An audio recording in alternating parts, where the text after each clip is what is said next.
Ini momen Ciro Alves dan Edo Febriansah mendapatkan instruksi khusus dari staf official Boyan Hodak. Sebelum lebih jauh, aku nggak pernah bosan-bosannya untuk ingatkan teman-teman, ketika teman-teman tonton video ini, jangan lupa tekan tombol like-nya. Persib Bandung di Liga 1 Indonesia dari satu pertandingan ke pertandingan yang dilakoni terus memberikan kesan yang impresif. Salah satu yang aku soroti untuk musim Liga 1 tahun 2024-2025 bagi Persib Bandung, bagaimana perkembangan dinamika taktikal yang coba dituangkan oleh Boyan Hodak itu sendiri, tanpa menghilangkan esensi yang sudah baik diberikan Boyan Hodak bersama Persib, yang mampu itu mengantarkan Persib menjadi juara Liga 1 Indonesia. Kita bicara musim tahun 2024-2025 yang sedang berjalan bagi Persib Bandung, teman-teman. Sistem ya khususnya kita bicarakan. Di awal-awal musim, Boyan Hodak tetap mempertahankan gaya permainan oportunisnya dengan skema 4-2-3-1, teman-teman, di atas lapangan, dan kekuatan sektor flank kiri, kanan, Ciro Alves, Febri, kemudian permainan counter attack, serangan balik, yaitu direpetisi, diulang-ulangi oleh Boyan Hodak sampai ada pada titik, teman-teman, ya sebagian pihak, ya nggak seluruhnya, teman-teman, kok permainan Persib oportunis banget, dalam tanda petik, bahkan tidak menghibur, long pass bla bla bla bla bla. Kita nggak mau menyoroti statement-statement tersebut, tetapi kita bicara secara sistem dulu. Dan di momen tersebut Persib Bandung pun memiliki titik lemah selanjutnya. Bagaimana kehilangan Alberto Rodriguez dari sisi bola udara dimanfaatkan terus-menerus bagi lawan saat menghadapi Persib Bandung. Bahkan bukan di zona domestik saja, tetapi ketika Persib merasakan atmosfer di level Asia, sisi postur bola udara terus dimanfaatkan oleh lawan, dan terbukti, teman-teman, dari skematisasi set piece, bola udara, crossing, dan lain sebagainya, Persib banyak kebobolan.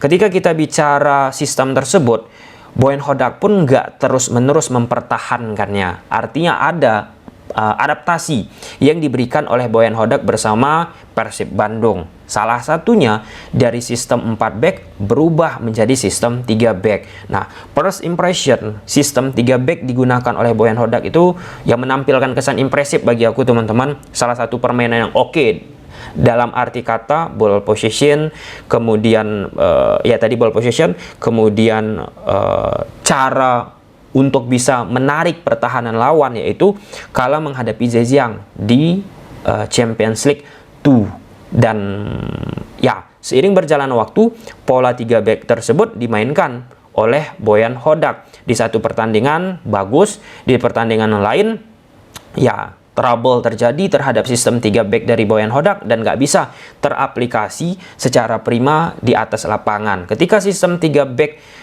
tak mampu, kasarnya kayak gitulah ya, tidak bisa lagi memberikan sesuatu yang oke lah ya untuk di beberapa pertandingan, kita bisa menyaksikan Boyan Hodak pun kembali melakukan sebuah replikasi menjadi sistem balik 4-2-3-1. Secara penyebutan demikian, bisa juga disebut menjadi pola 4-3-3. Nah, pola atau replikasi yang baru digunakan oleh Boyan Hodak ini pun lebih menyorot kepada permainan positional play. Salah satunya aspek di posisi Ciro Alves dan Edo Febriansah. Tadi sudah kita sebutkan di awal, tertangkap staf official dari Persib Bandung, teman-teman, dari Boyan Hodak memberikan instruksi khusus kepada Ciro Alves dan Edo Febriansah. Kalau teman-teman sudah mengikuti pembahasan taktikal kita di beberapa pertandingan yang dilakoni oleh Boyan Hodak, memang bagaimana positioning play dari Edo Febriansah ini menjadi salah satu sisi yang menonjol dari beberapa perubahan sistem. Sisi menonjolnya bagaimana, Bang Tom? Iya, Edo Febriansah kerap masuk di koridor half space. Bisa juga sebutannya sebagai inverted fullback, bisa juga sebutannya sebagai false fullback, dan lain sebagainya, teman-teman.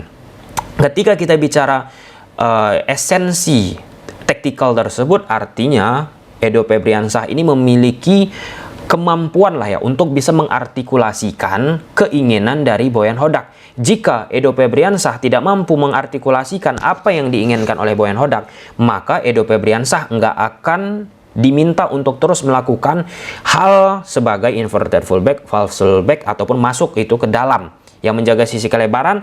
Secara otomatis di sebelah kiri ada Ciro Alves. Nggak sampai di situ saja, nggak stuck di situ saja teman-teman.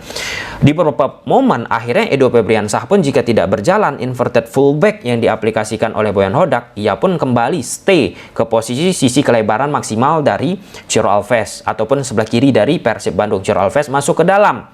Dan kekuatan Ciro Alves dan Edo Febriansah yang beriringan masuk ataupun melakukan attacking dari Persib Bandung, kemudian menciptakan permainan positional play, teman-teman, itu bisa mengecohkan, menyulitkan lawan dari sisi konsentrasi. Dan pada saat Persib Bandung menghadapi Persis Solo, itu kan ada andil kehilangan konsentrasi dari Facundo, pemain sayap Persis Solo yang kerap melakukan tracking ke posisi Edo Febriansah. Di saat kelengahan muncul dari pemain Persis Solo bernama Facundo, Edo Febriansah, tactical system yang dimainkan oleh Boyan Hodak bisa teraplikasi. Terseret-seret lah itu pemain-pemain dari Persis Solo. Yang ingin aku katakan di video ini teman-teman, bagaimana pentingnya itu sebuah adaptasi di era sepak bola sekarang. Nggak melulu kita harus idealis banget menggunakan sistem ataupun formasi 4 back ataupun 3 back, atau yang seperti sekarang digunakan oleh Boyan Hodak. Boyan Hodak pun nggak vulgar banget kan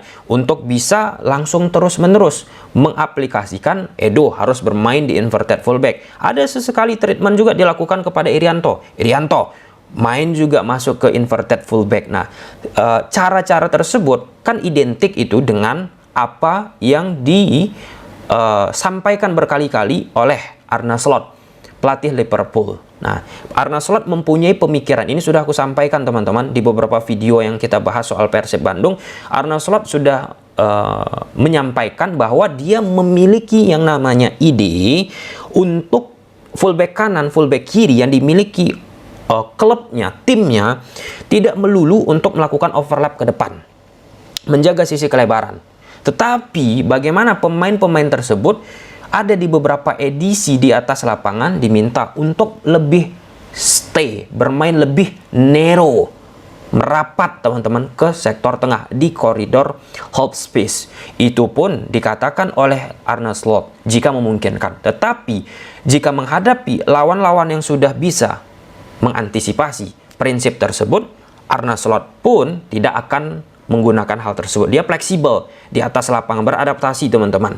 Dan ya, itu mengantarkan lah ya dimensi terhadap permainan Liverpool di EPL, dan Liverpool pun ya menjadi bahan pembicaraan. Gak heran ya teman-teman ketika ada salah satu klub di dunia kemudian pelatih menerapkan tactical A, tactical B, banyak itu ditiru oleh klub-klub yang ada di belahan dunia. Aku bukan katakan Boyan Hodak meniru Arne Slot bersama Liverpool, tetapi ketika apa yang ditampilkan oleh Boyan Hodak bersama Persib Bandung dengan Edo masuk ke tengah ataupun Irianto beberapa kali masuk ke tengah, teman-teman, mengingatkan kita saja dengan statement yang dilontarkan oleh Arne Slot itu.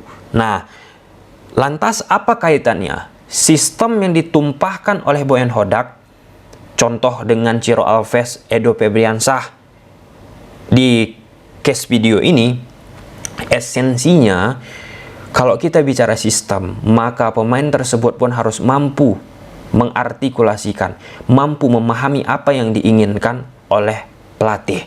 Andai Edo Febriansah secara kapasitas tidak mampu menerapkan apa yang diinginkan oleh Boyan Hodak, otomatis tidak berjalan di atas lapangan, termasuk juga dengan Ciro Alves. Kita bicara umum jadinya nih. Ya, kalau misalnya klub kita, timnas kita mau menerapkan taktikal yang diterapkan, diidekan oleh pelatih, maka secara kapasitas harus cerdas itu pemain, teman-teman. Dan kalau kita bicara lebih khusus kepada Persib Bandung, ya kalau misalnya mau mengaplikasikan ide-ide yang dituangkan oleh Boyan Hodak, pemain-pemain yang direkrut pun harus pemain yang secara ide, secara pemahaman ngerti dia apa yang diinginkan oleh Boyan Hodak. Nah, pada case Persib menghadapi Persis Solo, Coach Chan sempat dimainkan ataupun ditempatkan sebagai pemain yang mensirkulasikan bola ke areanya Ciro Alves dan Edo Febriansah. Pada case tersebut, peran dari Matteo Coccican nggak maksimal untuk mengoptimalisasi permainan dari Ciro Alves ataupun Edo Febriansah.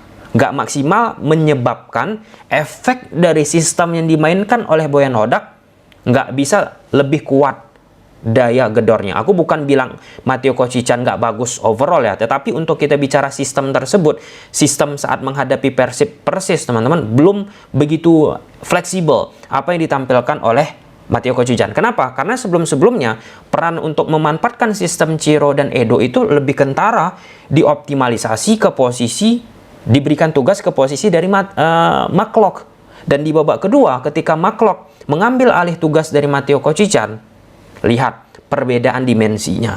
Artinya sekali lagi menjalankan sistem nggak bisa pelatih tersebut, hey, jalankan sistem tersebut, kita latih ya. Jangan lupa nanti bla bla bla di atas lapangan harus gini. Tetapi ada juga kaitannya dengan bagaimana pemain tersebut menyerap, mengaplikasikan di atas lapangan. Kesimpulannya teman-teman, untuk case sampai paruh musim Liga 1 Indonesia ini bisa kita lihat bagaimana dinamika yang coba dituangkan oleh Boyan Hodak, dan Boyan Hodak pun beradaptasi dengan perubahan situasi yang terjadi di atas lapangan. Ketika kita ingin melihat bagaimana kemampuan pelatih di atas lapangan, salah satu atribut yang penting kita soroti seberapa cepat ia bereaksi. Ketika sudah mentok A gagal, ada B. Ketika sudah mentok B gagal, masuk ke C dan lain sebagainya. Gimana menurut teman-teman? Silahkan tulis di kolom komentar. Bye.